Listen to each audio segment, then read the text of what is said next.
Olá, sexto ano, bom dia! Como você está nessa manhã de segunda-feira? Espero que tenha descansado do feriado da semana passada, um feriado prolongado, que você tenha relaxado bastante e esteja pronto para começar mais uma semana de muita atividade, de muitas aulas legais aqui no nosso canal. E nessa semana eu venho para trazer as aulas de toda boa segunda-feira. E como toda boa segunda-feira, você tem uma aula de redação, duas aulas de ciências e duas aulas de inglês. É por isso que na sequência desse vídeo você assiste às aulas nessa mesma ordem. A primeira aula de redação com a Miss Cristiane, a segunda aula de ciências com a Miss Val e a terceira aula de inglês com o Mr. Steffley. No mais, eu espero que você esteja assistindo as nossas lives, que são plantões de dúvidas. Anotem todas as suas dúvidas para que você possa conversar com os professores ao vivo. Para isso, basta você acompanhar o nosso cronograma de lives, tá bom? Se você não tem, estou deixando para você aqui também na descrição do vídeo, junto com os minutos e os segundos exatos que cada aula dessa manhã começa. Então, se você quer ir para uma aula específica, basta você clicar lá nos minutos e nos segundos e você será encaminhado para essa parte do vídeo. No mais, eu desejo a você uma boa aula, um ótimo dia e até amanhã. Fique com Deus.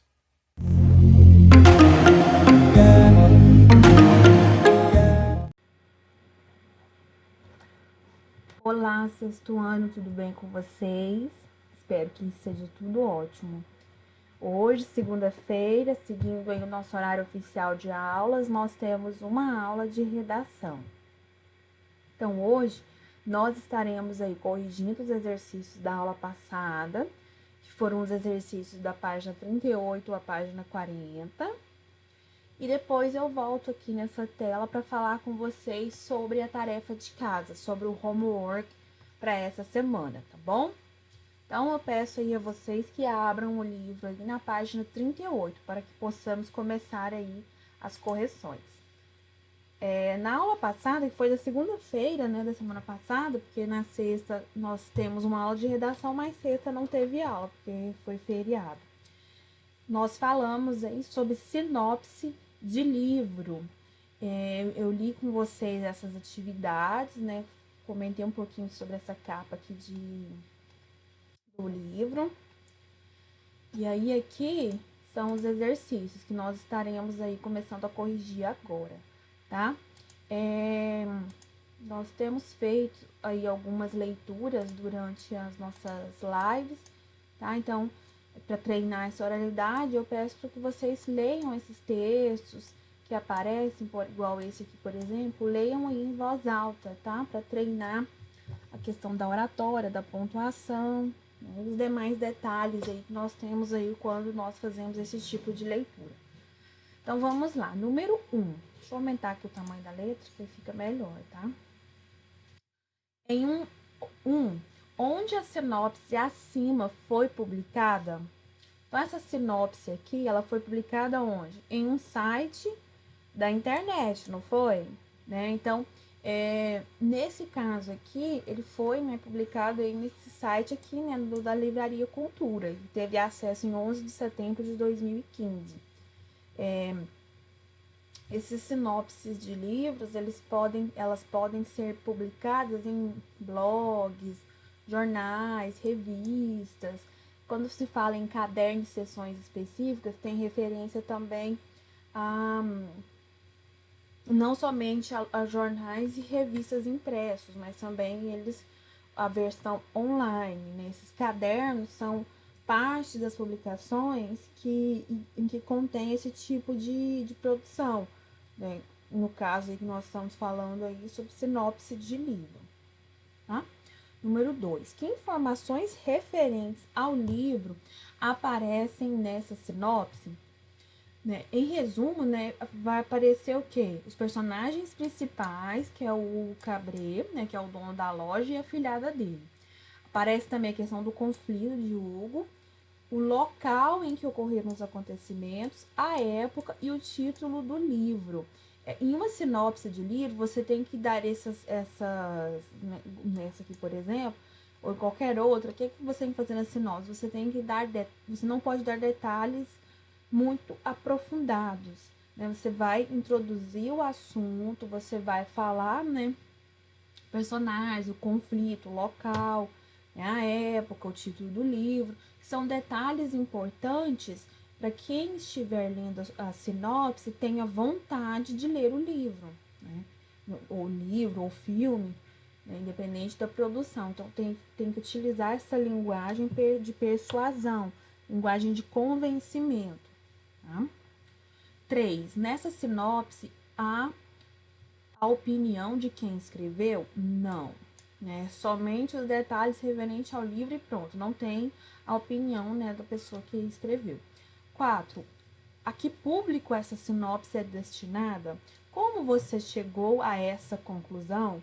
Então, essa sinopse, ela é, né, voltada para o público de forma geral, né, mas principalmente para as pessoas que acessam sites de livraria para comprar livros. Então, quando você entra no site de uma livraria, tem-se as sinopses do livro, que é esse pequeno resuminho aí referente à obra, né? Você lê, conhece, identifica, né, de qual assunto, qual tema, o que tem, o que vai ser abordado nesse livro e decide se quer ou não comprar o livro. Então, por isso que as sinopses, elas têm que ser bem feitas, elas têm que ser bem elaboradas, porque é através dessa sinopse que vai, né, que você vai conseguir o êxito aí, né, ou de vender o livro, ou de fazer com que a pessoa leia aí a sua obra, a sua publicação. Número 5. Em sua opinião, o registro utilizado na sinopse está adequado ao público-alvo? Comente. Sim, né, o texto e o vocabulário não são difíceis, né, pois trata de um livro voltado para um público infanto-juvenil. Então, essa questão de adequação vocabular, ou seja, adequar o vocabulário, as palavras, as formações frasais, de acordo com o público-alvo, é muito importante. Eu não posso fazer uma sinopse de livro para um público que seja, né, no caso aí, infanto-juvenil, e utilizar palavras com difícil entendimento, que não são, os adolescentes, as crianças não conhecem ainda. Não posso pegar, por exemplo, termos jurídicos, termos da área de medicina, ou até palavras que não sejam utilizadas no nosso dia a dia. Então tem que ser de acordo. Agora, se tem uma sinopse de um livro para o público da área de direito, para os advogados, por exemplo. Então, essa sinopse de livro já tem a sua adequação vocabular de acordo com esse público-alvo. Então, tem essa adequação. Nesse caso aí, tem sim a adequação, né? Com a língua, com o vocabulário não é difícil, então, né? Porque é para o público infanto juvenil. Seguindo aí. Aqui é no que eu já até li com vocês, que é referente à produção. Opa, gente, saiu do lugar.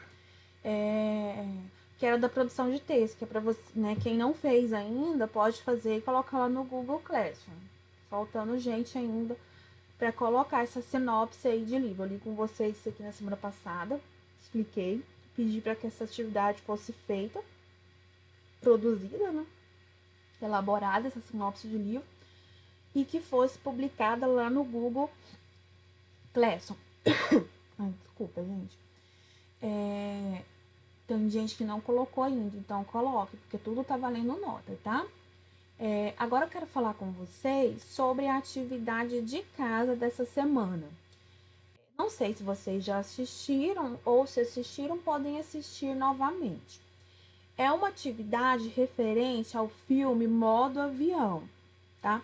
Esse livro, ele tem disponível uma versão dele no YouTube e no Netflix também tem. Na atividade, na lista de exercícios que eu estarei disponibilizando, já está disponível, na verdade, no Google Classroom, tem um link que quando você vai ter o link lá para você assistir no YouTube, caso você não tenha Netflix em casa, plataforma, tá? Se você tiver, assista pelo Netflix, que a qualidade é melhor do que pelo YouTube. Pelo YouTube, é aqui, ó.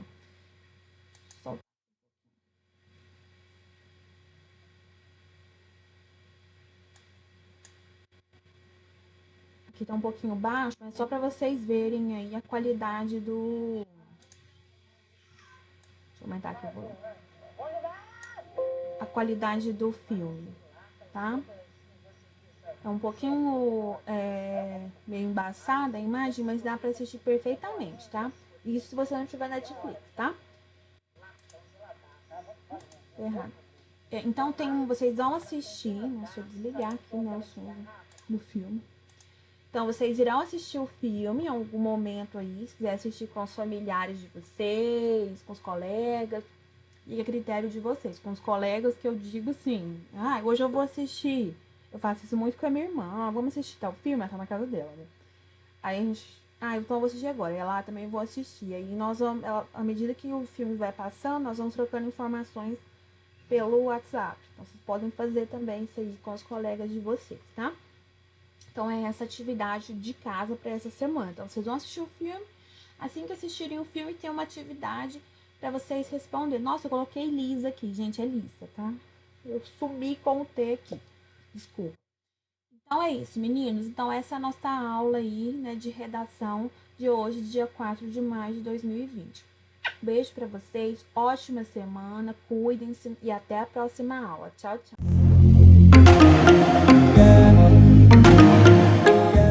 E aí, como vocês estão? Eu passei na última aula sobre as rochas e o solo da página 22. E aí eu vou continuar porque eu dividi em 3 partes, né? Nós vimos as rochas ígneas ou magmáticas, não foi isso? Que elas é a formação de rocha, né? Ela pode acontecer de 2 maneiras, né? Da formação dessa rocha ígnea. Só para revisar, o que são rochas, né? Rochas são formadas por 2 ou mais minerais agrupados. Existem 3 classificações para essas rochas de acordo com a sua formação. Como eu comecei falando, nós vimos as rochas magmáticas. As rochas magmáticas, elas são formadas a partir da erupção vulcânica, né? A partir do magma que é expelido para a superfície terrestre. Aí nós temos 2 tipos de formação, né? Quando acontece a erupção vulcânica e ela atinge a superfície e resfria, ela vai formar um tipo de rocha chamada de basalto. E quando ela acontece nas fendas, né? Que existe nas rochas, e esse magma ele escorre e solidifica. Aí ele vai formar o granito, certo? Se alguém não assistiu a aula da semana passada, é melhor assistir, né, para poder entender o que são rochas, né, como que são feitas, quais são os tipos, porque vai ser muito importante para a gente nas nossas atividades. E aí nós vamos começar algumas atividades avaliativas pelas lives, então é interessante vocês assistirem. Eu vou explicar para vocês as rochas sedimentares, ou também chamada de estratificadas.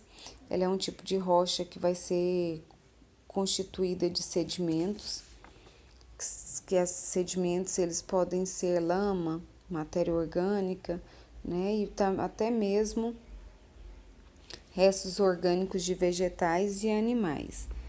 No livro de vocês ele traz uma imagem lá de rochas sedimentares, né? Que elas são esculpidas, né, ao longo do tempo, sofrendo a ação do intemperismo.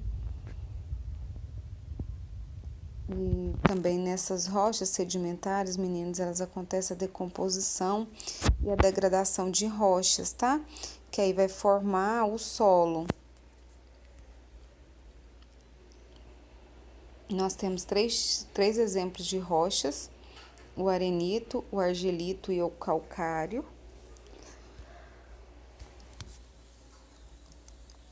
O arenito, como o nome próprio já diz, ele apresenta areia em sua composição.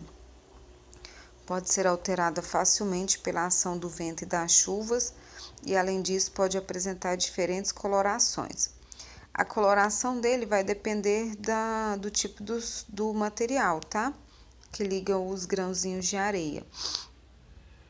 Então, às vezes a gente vai ter um solo mais claro, outro mais escuro, né? Um arenito mais claro, um arenito mais escuro.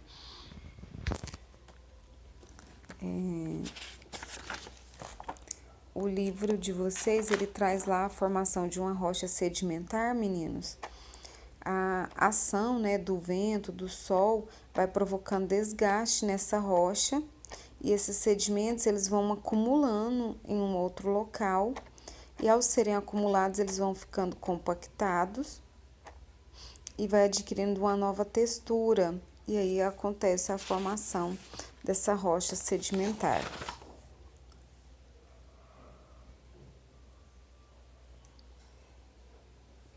Esse arenito ele é formado por quartzo, feldspalto e argila, tá? O arenito ele também é muito utilizado na produção de vidro e na construção civil. Aí eu trago para vocês a importância da areia, que ela é indispensável na preparação da massa e do concreto, nas construções e também na fabricação do vidro. Tipos de rochas sedimentares, agora a gente tem o argilito, que também são chamados de rochas argilosas.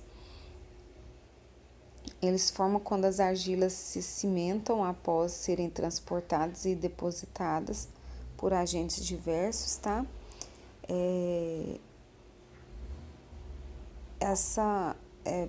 Esse argilito, tá? Nós vemos a utilização dele na confecção de objetos de cerâmica, na indústria farmacêutica, na química, tá? Na exploração de petróleo.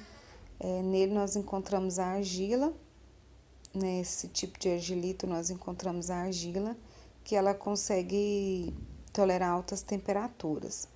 Ela é formada de feldspalto hidratado, então ela forma a argila e pode ser encontrada na cor verde, amarelo, vermelho, cinza, preto. Então ela tem essa coloração aí que pode variar. Aqui a importância da argila, que ela é bastante diversificada, então desde a confecção artesanal de potes, panelas, né, até a fabricação de peças de automóveis e aviões e computadores.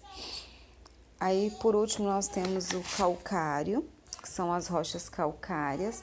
Elas são compostas praticamente de carbonato de cálcio. Ela é formada por cristais de minerais, que é a calcita ou mineral dolomita. Esses cristais se depositam na água do mar, possuem uma grande quantidade de cálcio, de magnésio e de carboidratos. Essas rochas calcárias, meninas, eles têm origem orgânica ou química, tá? A orgânica, elas são formadas a partir de restos das conchas das algas.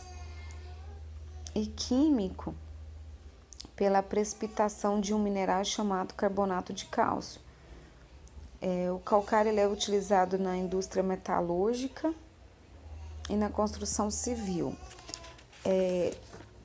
Nas rochas calcárias, meninos, eles pode acontecer também a formação das estalactites e estalagmites. Na página 27, eles explicam o que é estalagmites e o que é estalactites. São aquelas formações geológicas, tá? Que tem no interior de cavernas. Então, quando ela está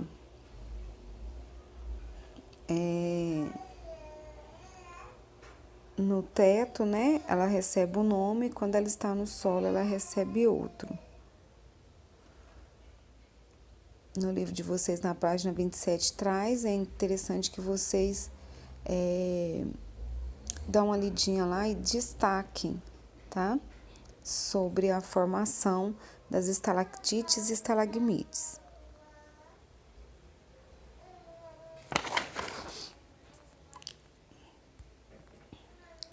Olha, eu destaquei a importância do calcário, que ele é matéria-prima para a fabricação de cal e do cimento. O calcário também é usado na agricultura para melhorar as condições do solo, né? Então, quando o solo ele é muito ácido, eu jogo o calcário para dar uma melhorada nesse solo.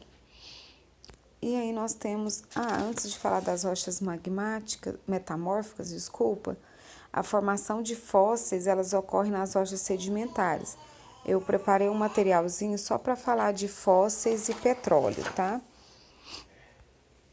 A transformação em rochas metamórficas.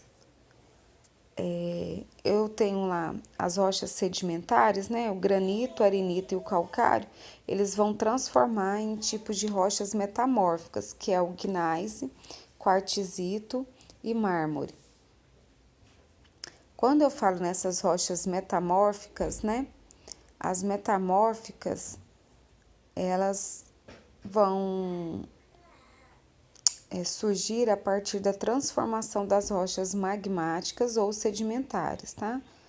Quando elas passam por condições extremas de temperatura, pressão ou atrito, elas se transformam em outro tipo de rocha e aí ela forma a rocha metamórfica, tá? Então, metamórfica lembra de metamorfose, né? De transformação.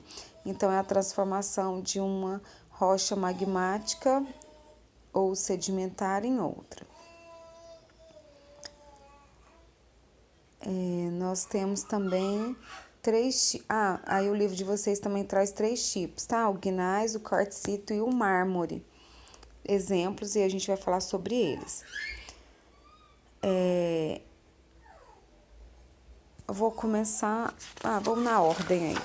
O gneiss, tá? O gneiss, ela é uma rocha metamórfica, ela vai ser rica em feldespato, quartzo e mica.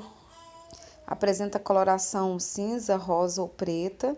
Ela é muito parecida com o granito, tá? Só a textura que vai ser diferente. Então, ela pode ser originada tanto das rochas sedimentares quanto das rochas magmáticas. Às vezes, a gente pode observar elas nos tons mais claros, alternando com os tons mais escuros. Então, tem um morro lá no Espírito Santo, chamada Pedra Azul, né, no parque, que esse morro é formado por gneiss. O Pão de Açúcar, né, localizado no Rio de Janeiro, ele também é um tipo de rocha gneiss, né? Então, ela é uma formação rochosa, ela é formada a partir de barros, tá? Ela recebe esse nome porque era usado para transportar o açúcar. Então, ele forma lá na Baía de Guanabara. A ardósia, ela é uma rocha metamórfica de origem argilosa. Então, ela apresenta uma coloração cinza, verde, vermelho, marrom, preta. Ela é utilizada em atividades ela se origina de atividades tectônicas e pode formar placas. Então, ela pode utilizar na confecção de pisos e telhados, tá? Aí eu coloquei para vocês que está no revestimento de pisos e paredes e também na confecção de pias e mesas. O mármore é uma rocha metamórfica de origem calcária e ela é formada quando o carbonato de cálcio sofre determinadas transformações e recristaliza. Esse mármore apresenta coloração branca, mas pode também ter cor rosa, verde ou preta, de acordo com as impurezas com as quais eles estão associados. Essa rocha, quando ela é extraída, tá? Ela pode receber um polimento e, caso contrário, ela não tem valor comercial. Então, ela é utilizada muito para fazer esculturas e na construção civil.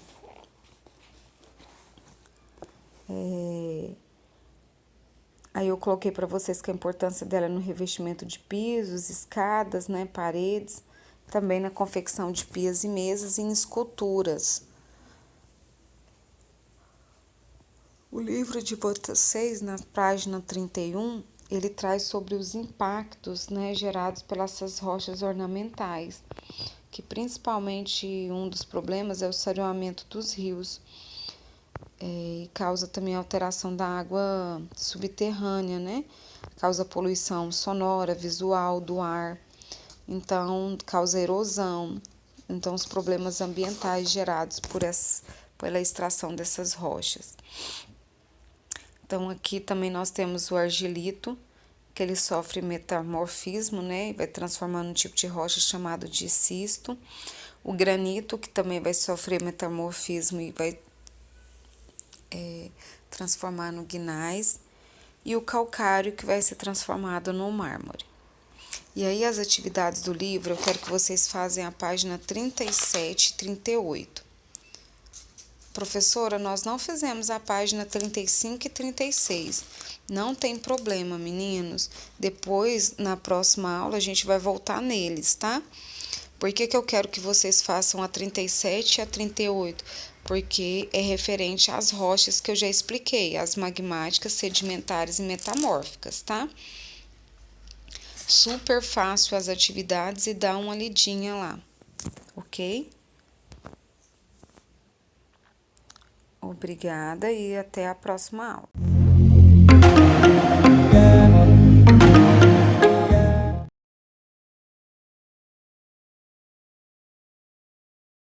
Galera do sexto ano, como vocês estão? Para o nosso conteúdo dessa semana, eu trouxe para vocês um link com o conteúdo da aula passada e um conteúdo novo que a gente vai estar trabalhando com exercício diferente. Primeiramente, vamos relembrar qual foi o conteúdo que nós trabalhamos na aula anterior. Lembra que nós trabalhamos, na verdade, assim, na penúltima aula. Nós trabalhamos com conteúdo de sugestão utilizando o LETS.